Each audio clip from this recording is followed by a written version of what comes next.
Topic of the day. You have said repeatedly yourself since the election, the president has said for months, no pardon was coming. I wanted to ask you, could those statements now be seen as lies from the American people? Is there really a credibility issue here given now this announcement? First of all, one of the things that the president always believes is to be truthful to the American people. That is something that he always truly believes. And if you see the end of his, I assume that you've read his statement, and you look at the end of that statement, and he actually says that in the first line in the last paragraph, and respects the thinking and how the American people will actually see this in his decision making. And I would encourage everyone to read in full the president's statement. I think he lays out his thought process. He lays out how he came to this decision. He came to this decision this weekend. So let's be very clear about that. He says it himself. It's in his voice. He said he came to this decision this weekend. And he said he wrestled with this.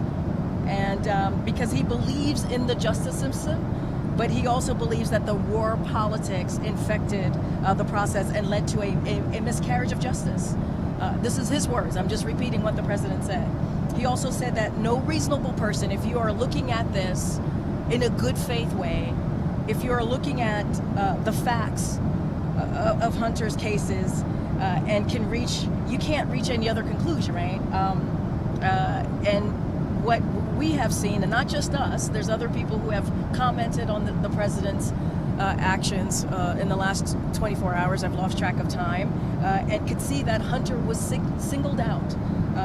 And because his last name was Biden, because he was the president's son, that's what we saw. And so the president believed enough is enough, and the president took action. And he also believes that they tried to break his son in order to break him. That's what we saw. And this, again, I am just repeating what the president said. I think the statement in full really lays out his thought process. He said that he came to this decision this weekend, and he wrestled with it. It wasn't an easy decision to make. Wait, one other.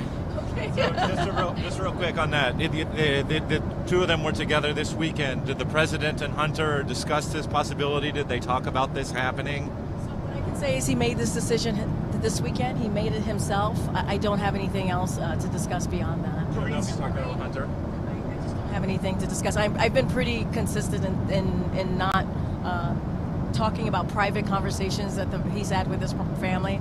I just don't have anything to say. Besides, the president made this decision this weekend, as he said in his statement, and he made this decision himself. Once he made this decision, he shared it with his senior staff. Go ahead. The reasons he laid out in his statement, if we assume those to be correct, that's been correct. Those are not changes that occurred this weekend. So what changed his mind this weekend? Again, it's in his statement. He wrestled with it. He thought about it, and he believed, and what he saw was that his son was singled out. And so he made this decision, and once he made the decision, which was this weekend, he decided to move forward with it and not to wait. I think he truly believed enough is enough. This is we have seen in the last 5 years or so the president's political opponents say this. This is not the president saying it. They said it themselves. They were going after Hunter Biden. And so he made this decision. So, Karine, when the president says that the justice system is infected with politics, how deep is the rot? And how much of the blame does the president take on himself for the fact that his own Justice Department, his appointees, have allowed it to get this bad? And I'm going to get to your answers, but I do want to just share a couple of things from, for example, former Attorney General Eric Holder said, no U.S. attorney would have charged this case given the underlying facts. After a 5-year investigation, the facts as discovered only made that clear. Had his name been Joe Smith, the resolution would have been fundamentally and more fairly a declination pardon warranted. Former U.S. Attorney to the Eastern District of Michigan, Barbara McQuaid, said, pardon of Hunter Biden is the best interest of justice. Based on the facts, most federal prosecutors would have declined to charge him. The botched misdemeanor guilty plea and sentence of the diversion were a tell that the special counsel had the same assessment. One more. Former Deputy Chief of the Criminal Division, Southern District of New York, said, as SDNY Criminal Division Deputy Chief, I was responsible for approving charges and non-prosecution requests. I wouldn't have approved Hunter Biden's tax or gun cases if Hunter's last name wasn't Biden. I don't believe he would have been charged. His pardon is justified. And the president says it. I'm going to pull out his statement. To your question, and this plays into what I just read with the SDNY Deputy Chief, which is, look, there was a deal on the table, a carefully negotiated plea deal agreed to by the Department of Justice, unraveled in the courtroom with a number, this is the president's voice, with a number of my political opponents in Congress taking credit for bringing political pressure on the process. Had the plea deal held, it would have been a fair, reasonable resolution of Hunter's cases. This is the president saying Yes, this. he's saying his own Justice Department is broken, Karine. He believes in the Justice Department. He believes that there After was. saying all that, he believes in the Justice Department? This is his words. He said this. This is the president saying He this. just said it's infected with politics. I said I would not interfere with the Justice Department's decision making. I kept my word, even as I have watched my son being selectively and unfair prosecuted. So how deep is the rot? How many selective prosecutions are there at the DOJ? What I can speak to is this particular case, which is Hunter Biden, who has the last name of the president, who I just said there were political opponents who were very clear and very vocal about going after his son. And I just laid out, and there's more, multiple people who are part of that system, right? Who have either worked in the justice system or currently do so, and they have been very clear on how they feel about this particular case, the cases against Hunter Biden. So can other The judge was also clear in this case. The judge said it wasn't political pressure when it came to the plea deal. He said this was a process issue, that you basically had two agreements in one, and that you can't have side deal. There were basic questioning in this case that both lawyers could not really answer the questions of. So the president, in his statement, is he not undermining the judge and a judicial system that he promised would be independent? The judge in this case did not say it was political pressure. And I just talked about an SDNI Criminal Division Deputy Chief who said he was responsible for approving the charges and not prosecuting requests. I just also quoted him and what he said, right? And there are others who have said, former White House counsel said, if I were his White House counsel, I would encourage him to pardon his son. The clemency power has few limitations and certainly would extend to a Hunter Biden pardon. Former Watergate Assistant Special Prosecutor Jill Weinberg, this was one of those cases that called out for clemency. Hunter Biden, first of all, would not ever be prosecuted for the gun crime, but for his last name. Hunter has now been sober for many years, and this is a time when it is really appropriate to grant a clemency. Look, the president, wait, two things could be true. The president does believe in the justice system and the Department of Justice. And he also believes that his son was singled out politically. And this is what we saw over and over and over again over the last couple of years. And when his deal that fell apart, which the president said in his statement, he thought would have been fair. The president said this, and that the Department of Justice agreed with. He said if that had gone through, he believed it would have been fair. When that fell apart, his own political opponents just continued to revel in it. And one of the reasons the president did the pardon is because they didn't seem like his political opponents would let go of it. It didn't seem like they would move on.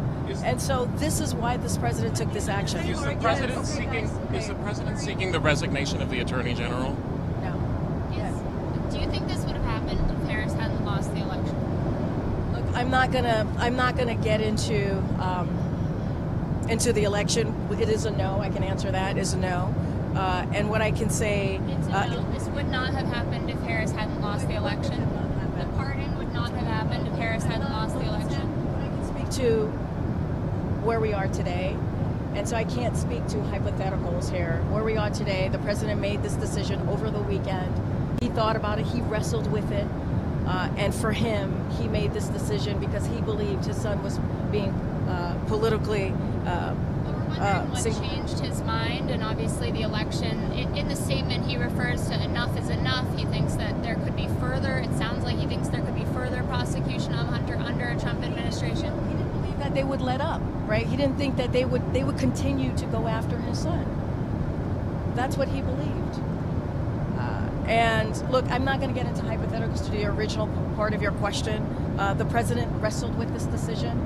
He made this decision this weekend, and he decided to move forward with pardoning his son. Does the president believe now? Does the president believe now and agree with President-elect Trump that the justice system has been weaponized for political purposes and that it needs root and branch reform? No, read the president's statement. Seriously, read the president's statement. He said he believes in the Department of Justice. He does. He says it in his statement. He believes. He also believes that raw politics infected the process and it led to a miscarriage of justice. He believes his son was unfairly targeted. He said that what his political opponents have done to my son, that's his words, is cruel and enough is enough. He says he believes in the justice system. And I said both things. No, but both things. Well, I'm not gonna. I can only speak for this president. I'm not gonna speak for anybody else. Both things could be true, right? And that's what he says. He says that the Department of Justice. He believes in the Department of Justice. He also believes that, politics infected the process here. It infected the process, and you saw that when the deal fell apart. And let's not forget, the Department of Justice agreed on that deal. The president said if that deal had moved forward, he thought it would be a fair process. And when that deal fell apart, his political opponents took credit for it. They took credit for it and didn't seem like they were going to stop. President-elect Trump has likened this to the case of the so-called January 6thers, the people who are imprisoned because of their role in January 6th. What do you think of that argument? And do you think that that's a fair parallel, that he believes he should? Today I'm going to talk about the pardon. We've been very clear about January 6th. The president has been clear about that. He's spoken to that many times before. What we believe in this particular case is what is unprecedented is the way that his son was singled out. And this is not the first time a president has granted a pardon before sentencing. It's not the first time a president has pardoned a family member, and it's not the first time a president has pardoned conduct that occurred during a certain time period. We've been very clear where we stand on January 6th. I don't have anything else to add. Karine, what kind of precedent is this setting going forward for American families who, don't have the president as their dad? Is the president taking advantage of his position by doing this? Because not everyone, like I just said, has President Biden as their dad who can, do this. Let me go back to the last thing that the president said. He said, for my entire career, I followed a simple principle, just to tell the American people the truth. They'll be fair-minded. Here's the truth. I believe in the justice system, but as I have wrestled with this, I also believe raw politics has infected this process, and it led to a miscarriage of justice.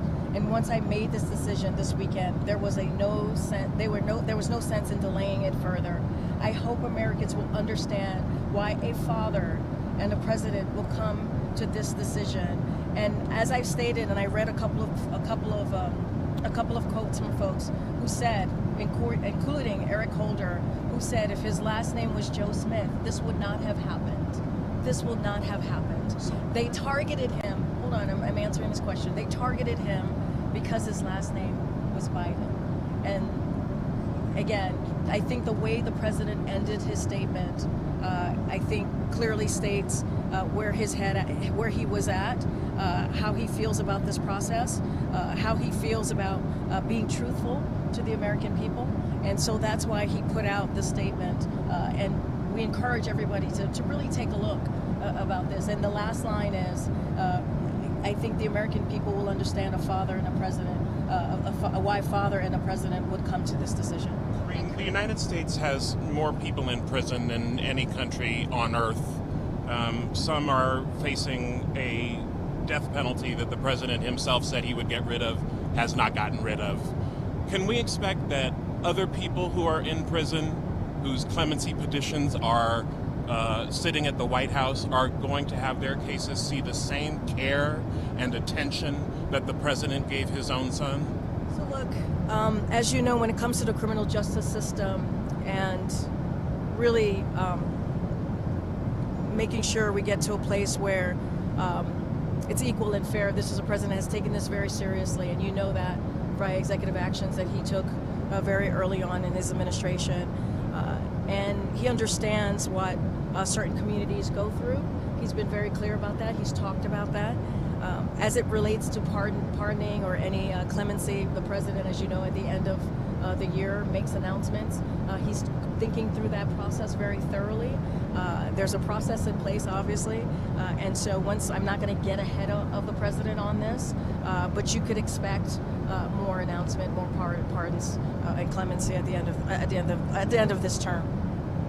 Karine, why was it the case that both you and the president said, well, after the plea deal fell apart, that there wouldn't be a pardon, and now there is a pardon? Again, I refer you to his statement. He thought about this weekend. This is a decision that he made this weekend. He agonized over it. Were there any new details that...